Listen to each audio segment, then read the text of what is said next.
வணக்கம் தலைமையிலே. இன்றைக்கு ஜூன் மாதம் 14ஆம் தேதி ஞாயிற்றுக்கிழமை.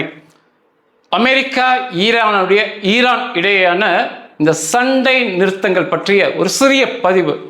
இன்றைக்கு ஞாயிற்றுக்கிழமை இந்த இரண்டு நாடுகளுக்கு இடையேயான சமாதான ஒப்பந்தம் கையெழுத்து ஆகும் என்று எதிர்பார்க்கப்படுது. நான் ஞாயிற்றுக்கிழமை பேசிக்கிட்டு இருக்கேன். இன்னைக்கு கையெழுத்து போட்ட உடனேயே அடுத்த 60 நாளுக்கு எந்தவித தாக்குதலும் இருக்கக்கூடாது. கையெழுத்து ஆன உடனேயே இந்த ஹொர்மோஸ் ஜலசந்தி திறக்கப்பட்டு அனைத்து நாட்டு கப்பல்களும் சர்வ சுதந்திரமாக போகலாம் வரலாம் என்று ட்ரம்ப் சொல்லியிருக்காரு. அதை தாண்டி சமாதானம் வந்த பிறகு அமெரிக்கா உள்ளே சென்று அந்த யுரேனியத்தை கைப்பற்றுவோம் என்று ட்ரம்ப் சொல்லியிருக்காரு. இன்னைக்கு கையெழுத்து ஆகுதான் பார்க்கணும். தொடர்ச்சியாக ஹொர்மோஸ் ஜலசந்தி திறக்குதான் பார்க்கணும். அதை திறந்தாலே பாதி அல்ல 30% வெற்றி என்று பதிவு பண்ணலாம். 2 தினங்கள்ல நிச்சயமாக தெரிஞ்சிடும்.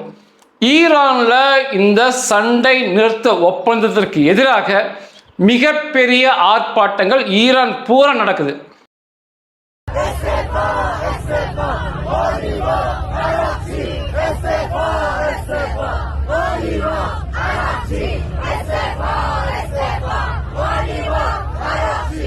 ஈரான் அரசுக்கு ஆதரவா போராட்டம் நடத்த அனுமதி இருக்கு. அதை பதிவு பண்ணி அவங்களே வெளியிடுவாங்க. அந்த மக்கள் மிகப்பெரிய கொந்தளிப்பில் இருக்காங்க. குறிப்பாக வெளியுறவுத்துறை அமைச்சர் அரகாசி, சபாநாயகர் காலிபாப் ஈரான்குள்ளேயே வரக்கூடாது, தேச துரோகிகள் சொல்லி மிகப்பெரிய கண்டனம் ஊர்வலம் போறாங்க. முதன்மையான கேள்வி அவங்ககிட்ட என்ன இருக்குன்னா, நம்ம தலைவன் எலி கொமேனிய கொன்னுட்டாங்க, அந்த ரத்தத்திற்கு பதில் எங்கேன்னு கேட்குறாங்க.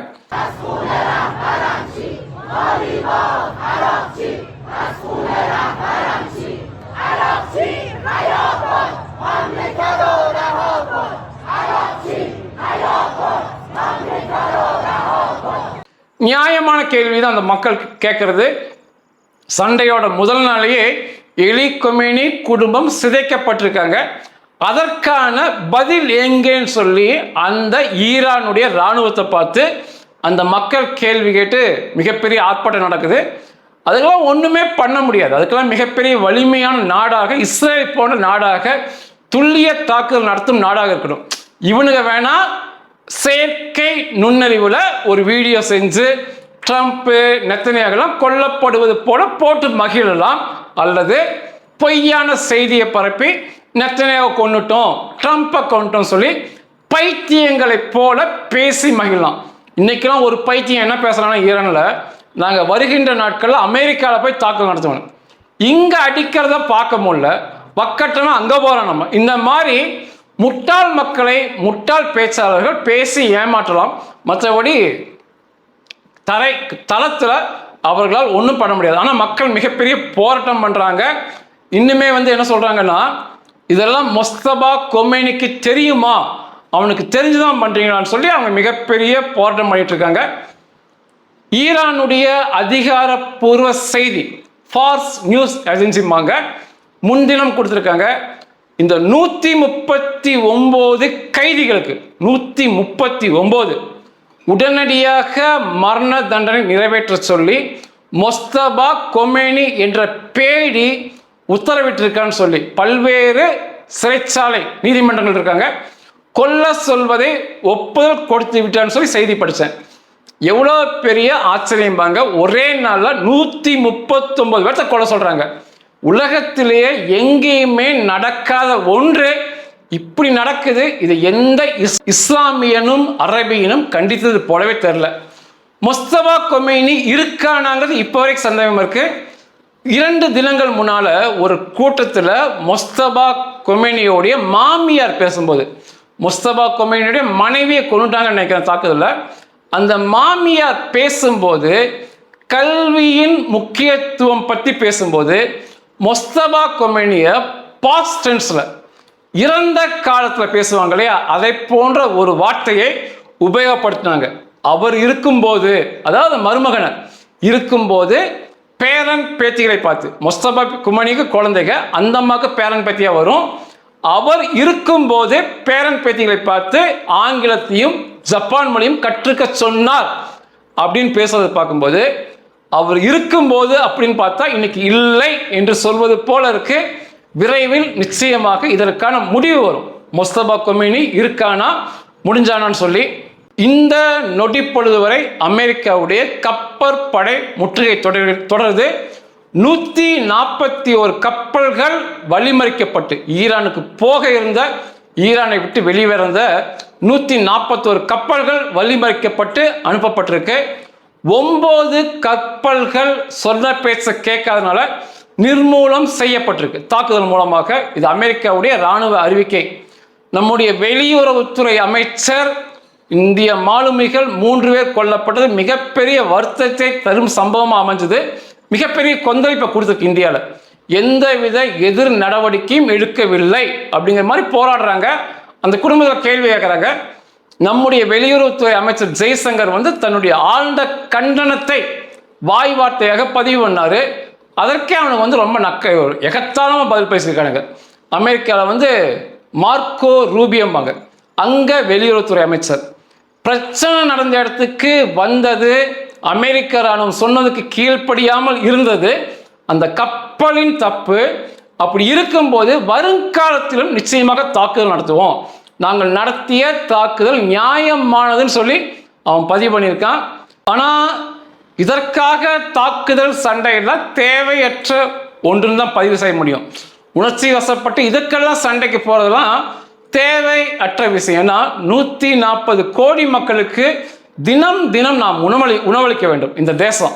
அதில் ஏதோ பிரச்சனை ஆச்சுன்னா அதுக்கும் மிகப்பெரிய பிரச்சனையாகும். அதனால இத்தனை கோடி மக்களை வைத்து நாம் முன்னேற்றி கொண்டு சென்றிருக்கோம்.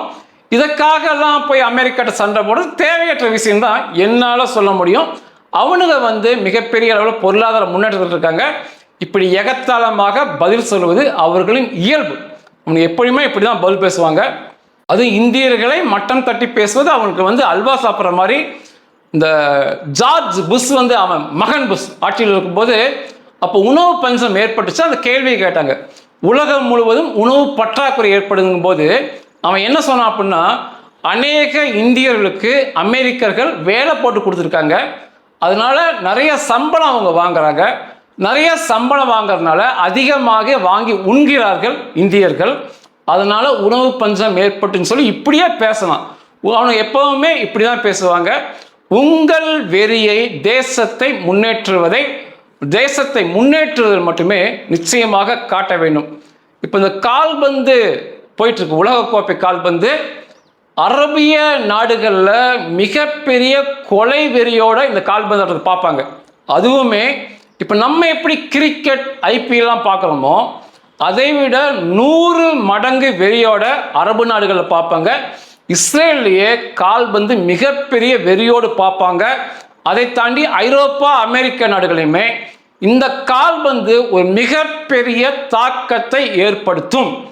அதனால இந்த கால்பந்து விளையாடும் தருணத்தில் அதிகமாக விளையாட்டை பார்ப்பதால் அதன் பின்னால் சுற்றுவதால் கூட இந்த சண்டை நிறுத்தம் ஒரு சமாதானமாக எந்த பிரச்சனையும் இல்லாமல் இருக்கலாம் என்று நினைச்சிருக்கலாம். ஏன்னா இஸ்ரேல் இராணுவ வீரர்கள், அமெரிக்க இராணுவ வீரர்கள் கால்பந்தாட்டம் பார்த்து மகிழும் வீடியோக்களை என்னால் பார்க்க முடிஞ்சுது. இன்னைக்கு ஞாயிற்றுக்கிழமை காலை லெபனான் இசபுல்லா பயங்கரவாதிகள் ராக்கெட் மற்றும் ட்ரோன் அனுப்புனாங்க. இஸ்ரேல் அதை வழிமறித்து அழித்து விட்டது, எந்தவித காயமே இல்லை. ஆனால் சைரன் சத்தம் கொடுக்கும்போது பல லட்சம் மக்கள் அன்றாட வேலையை விட்டுக்கிட்டு பதுங்குக்குழி நோக்கி ஓடணும்.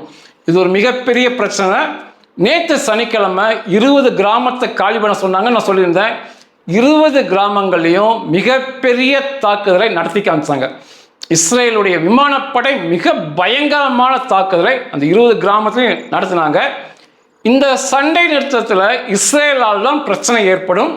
ஏன்னா அவங்க லெபனானை விடமாட்டாங்க, அடிப்பாங்க. அப்படிங்கும்போது ஈரான் ஏதாவது பண்ண வேண்டி வரும் அப்படிங்கிற மாதிரி பதிவிடுறாங்க. இந்த சண்டை நிறுத்தம் ஈரானுக்குள்ள மிகப்பெரிய கொந்தளிப்பை கொடுத்துருக்கு. அதை தாண்டி இந்த லெபனான் தொடர்ச்சியாக அடி வாங்குகிறது இஸ்ரேல்கிட்ட. அதுவுமே கையெழுத்து போட்ட பிறகு இந்த சண்டை நிறுத்தம் என்பது லெபனானுக்கும் பொருந்தும்.